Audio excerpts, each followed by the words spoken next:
नमस्कार दोस्तों आज के हमारे इस वीडियो में हम आपके लिए पुत्रदा एकादशी की व्रत कथा लेकर आए हैं। द्वापर युग में एक बार महाराज युधिष्ठिर ने श्री कृष्ण से पूछा, केशव कृपा करके यह बताइए पुत्रदा एकादशी की क्या विधि है और उस दिन किस देवता की पूजा होती है। तब भगवान श्री कृष्ण बोले, हे धर्मराज, आपका प्रश्न बहुत उत्तम है।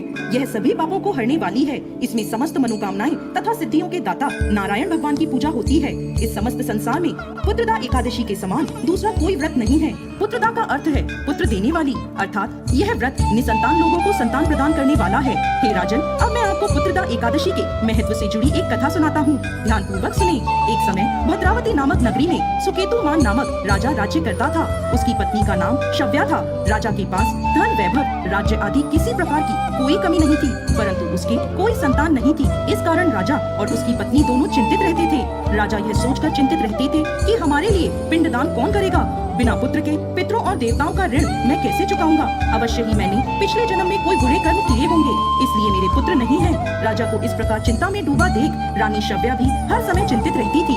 एक दिन राजा चिंता में इतने मगन हो गए कि उन्होंने अपने प्राण त्यागने का निश्चय किया, परंतु आत्मघात को महापाप समझकर वह अपना अश्व लेकर सोच विचार में डूबे हुए जंगल की ओर चले गए। वहाँ अनेकों प्रकार के पक्षियों और पेड़ पौधों को देखते हुए राजा आगे चलते जा रहे थे। वन में राजा ने हाथी को अपनी मादा और बच्चों के साथ घूमते हुए देखा। हिरण को भी अपनी मादा और बच्चों के साथ देखा। इसे देखकर राजा सोच में पड़ गए कि मैंने कई यज्ञ किए, ब्राह्मणों को भोजन कराया, फिर भी मुझे निसंतान होने का दुख प्राप्त हुआ। मैं क्या करूं? ऐसा सोचते हुए राजा आगे जंगल में चलते गए। आधा दिन बीत गया।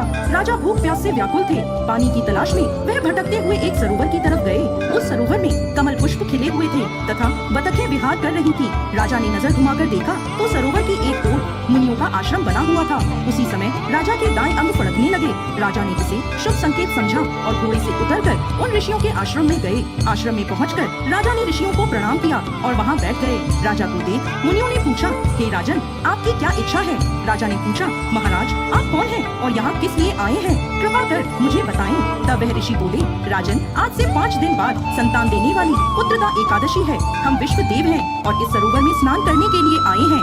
यह सुनकर राजा बोला, हे महाराज, मेरे कोई संतान नहीं है। यदि आप मुझसे प्रसन्न हैं, तो मुझे पुत्र प्राप्ति का वरदान दें। यह सुन मुनि बोले, हे राजन, श्रावण मास की एकादशी का नाम पुत्रदा एकादशी है। यह निसंतान को संतान प्रदान करती है। आप अवश्य पुत्रदा एकादशी का व्रत करें और भगवान की कृपा से आपको पुत्र रत्न की प्राप्ति होगी। मुनि के वचनों को सुनकर राजा को संतोष हुआ और उसने महल में जाकर रानी शव्या को सारी बात बता दी। और पुत्रदा एकादशी के दिन राजा और रानी दोनों ने पुत्र प्राप्ति की इच्छा से पूरे विधि विधान से पुत्रदा एकादशी का व्रत किया और द्वादशी के दिन पारण किया। कुछ दिनों बाद रानी शव्या ने गर्भ धारण किया। 9 महीने पश्चात उनके यहाँ एक अति तेजस्वी पुत्र हुआ।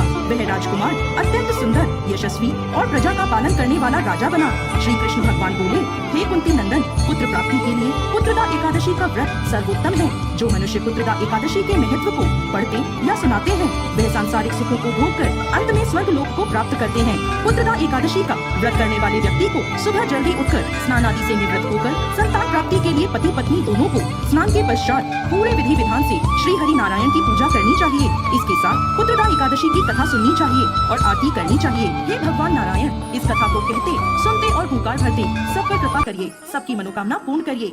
जय श्री हरि नारायण।